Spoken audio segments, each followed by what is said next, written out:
Minha saudação a você que me acompanha no Santo do Dia. Hoje, dia 7 de março, o calendário litúrgico da Igreja celebra a memória de Santa Perpétua e Santa Felicidade mártires. Essas duas santas, elas morreram martirizadas em Cartago, na África, no dia 7 de março do ano de 203. Perpétua era uma jovem mãe de 22 anos, que tinha um bebê de poucos meses.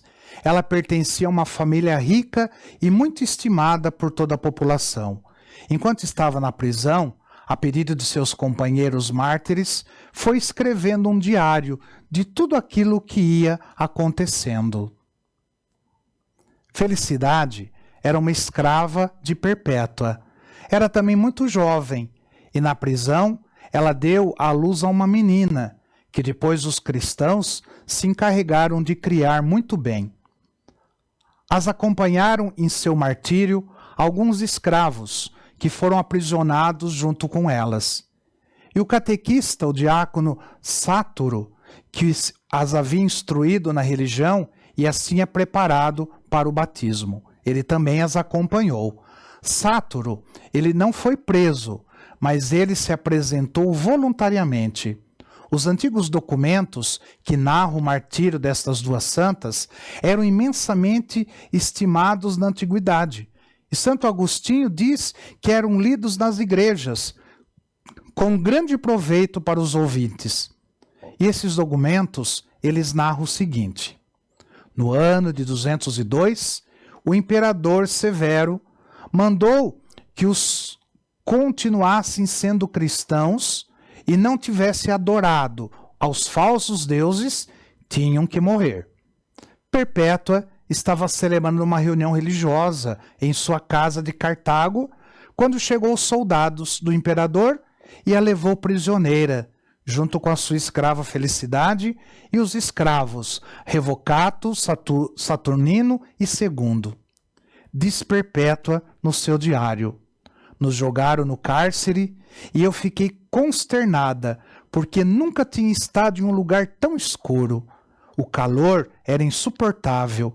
Éramos muitas pessoas em um subterrâneo muito estreito.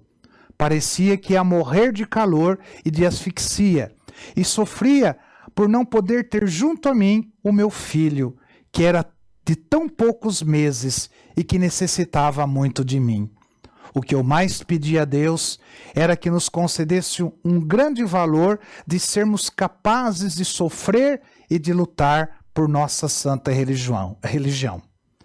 Afortunadamente, no dia seguinte, chegaram os diáconos católicos e deram dinheiro aos carcereiros para que passassem aos presos a outra habitação, a outro lugar menos sufocante e menos escuro que o anterior. E foram levados a uma sala onde pelo menos entrava a luz do sol e não ficavam tão apertados e incômodos. E permitiram que levasse o menino a Perpétua, o qual estava secando de pena e acabamento. Ela disse em seu diário: desde que tive meu pequeno junto de mim, e aquilo me parecia uma prisão, mas aquilo não me parecia uma prisão, mas um palácio, e me sentia cheia de alegria. E o menino também recobrou sua alegria e o seu vigor. As tias e avós se encarregaram depois da sua criação e da sua educação. O chefe do governo de Cartago chamou a juízo a Perpétua e seus servitores. Na noite anterior, Perpétua teve uma visão, na qual foi dito que teriam que subir por uma escada cheia de sofrimentos, mas que no final de tão dolorosa pendente estava um paraíso eterno que lhe esperava. Ela narrou aos seus companheiros a visão que tinha tido e todos se entusiasmaram e se propuseram a permanecer fiéis na fé até o fim. Primeiro passaram os escravos e o diácono.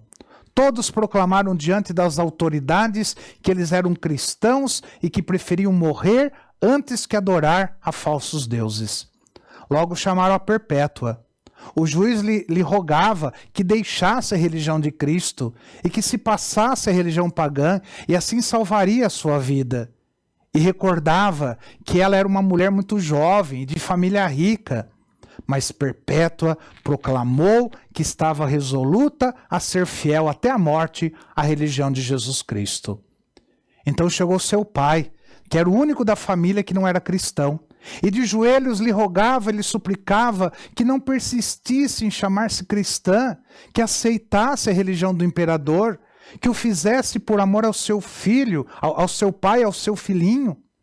E ela se comovia intensamente, mas terminou dizendo-lhe: Pai, como se chama esta vasilha que é aqui na frente? Uma bandeja, respondeu o pai. Pois bem, essa vasilha deve ser chamada de bandeja, e não de pote ou colher, porque é uma bandeja. E eu, que sou cristã, não posso me chamar pagã, nem de nenhuma outra religião, porque sou cristã e quero ser para sempre. E acrescenta no diário escrito por Perpétua: meu pai era o único da família que não se alegrava porque nós íamos ser mártires de Cristo. O juiz, então, decretou que os 3 jovens seriam levados ao circo e ali, diante da multidão, seriam destroçados pelas feras no dia da festa do imperador, e que as 2 mulheres seriam jogadas e amarradas diante de uma vaca furiosa para que as massacrasse. Mas havia um inconveniente: Felicidade ia ser mãe, e a lei proibia matar uma mulher que ia dar à luz. E ela sim desejava ser martirizada por amor a Cristo. Então os cristãos oraram com fé e Felicidade deu à luz a uma linda menina, a qual foi confiada a cristãs fervorosas, e assim ela pôde sofrer o martírio. Um carcereiro debochava dizendo: agora se queixa pelas dores do parto, e quando chegarem as dores do martírio, o que fará? Ela respondeu-lhe: agora sou fraca, porque sofro a minha pobre natureza, mas quando chegar do martírio, a graça de Deus me acompanhará e me encherá de força. Os escravos foram jogados às feras, que os destroçaram, e eles derramaram, assim, valentemente seu sangue por nossa religião. O diácono Sátoro, ele tinha conseguido converter ao cristianismo a um dos carcereiros chamado Prudente, e disse-lhe: para que vejas que Cristo sim é Deus, te anuncio que serei jogado a um urso feroz, e essa fera não me causará dano algum. E assim sucedeu. O amarraram e o aproximaram da jaula de um urso muito agressivo. O feroz animal não quis fazer-lhe nenhum dano, e ao contrário, deu uma tremenda mordida no domador, que tratava de fazer com que se levantasse contra o santo diácono. Então, soltaram um leopardo, e este, com uma dentada, destroçou Sátoro. Quando o diácono estava moribundo, untou com seu sangue um anel e o colocou no dedo de Prudente, e este aceitou definitivamente tornar-se cristão. Perpétua e Felicidade foram envolvidas dentro de uma malha e as colocaram na metade da praça e soltaram uma vaca bravíssima, a qual as chifrou sem misericórdia. Perpétua unicamente se preocupava por ir arrumando a roupa de maneira que não desse escândalo a ninguém por parecer pouco coberta.